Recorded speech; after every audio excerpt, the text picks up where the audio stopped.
Hey, how you do?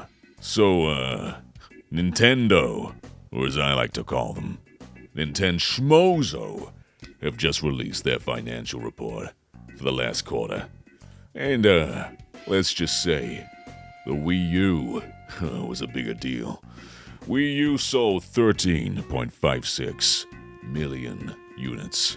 Switch 2, I'll drop the accent now. 5.82 million. This is in the span of around. It sounds weird to talk like this now. The first voice is my regular voice, by the way. I put this on. So the Switch 2 launched on June 6th, 2025. This report is as of June 30th, so 24 days. Switch 2 has sold 5.82 million units. And Wii U, by comparison, was around for about 5 years on the market, so it's nearing half of Wii U sales in 24 days, which is nuts. But also we have sales for one major game, being Mario Kart World. I want to go back to the other voice. So, Mario Kart World, 5.63 million units, which, by comparison, go to Wii U. Mario Kart 8 sold 8.46 million units. That voice is so much more fun. How do you put up with my regular voice, huh? So Mario Kart 8, again in the span of 5 years, sold 3 million more than Mario Kart World. But that doesn't mean that Mario Kart World is the worst performing Mario Kart, because let's get some stats up. So if we look at this chart right here, we can see the worst performing Mario Kart is Super Circuit at 5.91 million, which you may think, hey, that's a bigger number than 5.63. But again, keep into account, this is 24 days of sale. We are over a month since this point.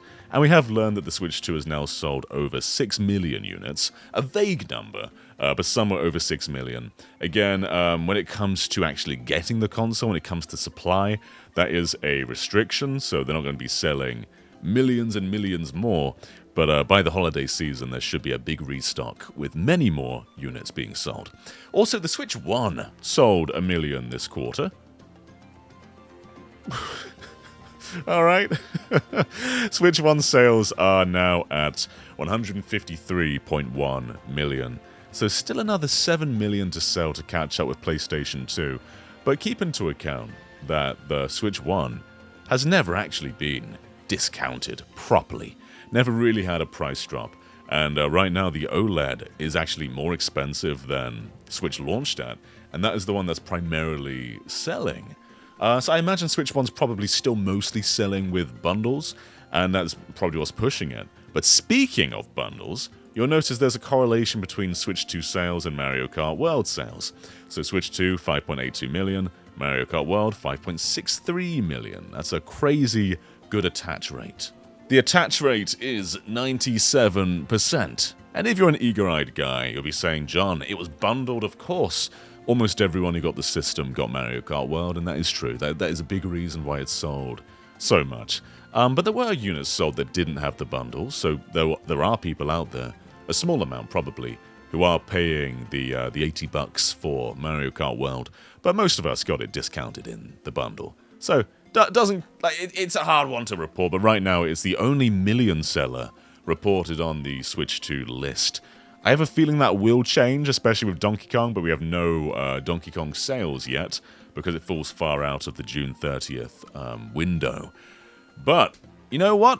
We have more stuff to talk about, though, because the Switch 1, how much do you think that sold in the same span, in the opening month span? Well, the Switch 1, in 1 month, sold 2.74 million units. So Switch 2 has doubled that. 2.74 to 5.82. And while we also don't have the other software sales, there's nothing reported for Welcome Tour or third parties, we can kind of estimate what other games sold in that period, because we have the overall software sales, which is 8.67 million, which means around 3 million of game sales were not Mario Kart. Mario Kart definitely had the bulk of it with 5.63 million, but other software share between them 3 million sales in that 24-day span. So we're talking Sonic and Shadow Generations, Yakuza 0, Welcome Tour, Hitman, and a bunch of others, all accumulating, and Cyberpunk, all accumulating to 3 million, which is pretty good. Usually in the span, you don't expect many third parties to be selling over 1 million, especially in 1 month, but some will slowly accumulate to get a much higher number. And I imagine Welcome Tours probably performed better than many of us expect, because it spent a lot of the time in the launch period at the top of the charts. So I reckon that might sneak its way to 1 million over the span of the Switch 2 life.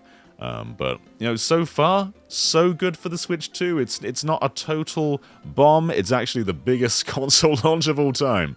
So ignore the guy at the beginning of the video. It's true. It's true. It's currently behind the Wii U. But I have a feeling by the time we get to the next quarter, it will have exceeded it by quite a bit. And then the next console to exceed is the GameCube at around 20 million units. Let's get the exact figure. GameCube is 21.74 million. So there's a strong chance that by the end of the year, the Switch 2 is going to be ahead of the GameCube. And the next pillar is N64 at 32.93, and then it's a bit of a gulf to get to the other systems. But Switch 2, currently the best performing console of all time, great launch month. We just need more software sales, because it's rather empty with Mario Kart World there right now. We also got a little glimpse of their upcoming portfolio, and it's you know what I mean? So Donkey Kong Bonanza, out. Mario Party Jamboree plus Jamboree TV, out. Dragon Drive, soon. Kirby, soon. Pokemon Legends, I guess that's the next huge one. Hyrule Warriors, Metroid Prime 4, Kirby, Splatoon. And Splatoon is currently TBD rather than 2025. And then after that, it's just Pokemon Friends, which is out. Pokemon Legends again. Metroid Prime 4, Tamagotchi Life, Rhythm Heaven, Pokemon Champions. And a lot of those are 2026 in there. So nothing here really says to me this is going to be a big hardware driver. Like Splatoon, Pokemon, yes. Other than that, nothing really. Maybe Metroid Prime 4 will surprise and be a big innovator. And Tomodachi Life next year, I think, will drive hardware. But it's missing the gigatons, isn't it? And as of the Direct yesterday, I don't know if we have that many third-party gigatons too. Like Persona 3 Reload is cool, but it's not the kind of thing that shifts consoles, probably. I think we need the big punches. We need, like, The Sims, Baldur's Gate, The Frog for Whom the Bowl Tolls. That might do it. But, yeah, good results, though. Really good results. Switch 2 is just knocking out the park. Fantastic launch. And I'm enjoying it a ton. I've mostly spent my time just enhancing Switch 1 games, and I've loved doing that. But I've 100%ed Donkey Kong, played a whole bunch of Mario Kart World, and I've got a bone to pick about that update, by the way. They said it makes 3 laps more common online. It's so rare. I've played for like hours, and I've had like 1 3-lap race, and it doesn't make random into a 3-lapper either, so you have to get the luck of the draw in the selection, and then you've got to hope that people vote for it. Man, but yes, good stuff, good stuff. Play Dear Me I Was, play The Adventures of Elliot. They're great. Give them a go, they're new. And thank you for watching, everybody. And we'll see you next time, okay? All right, keep it real. Bye, everyone.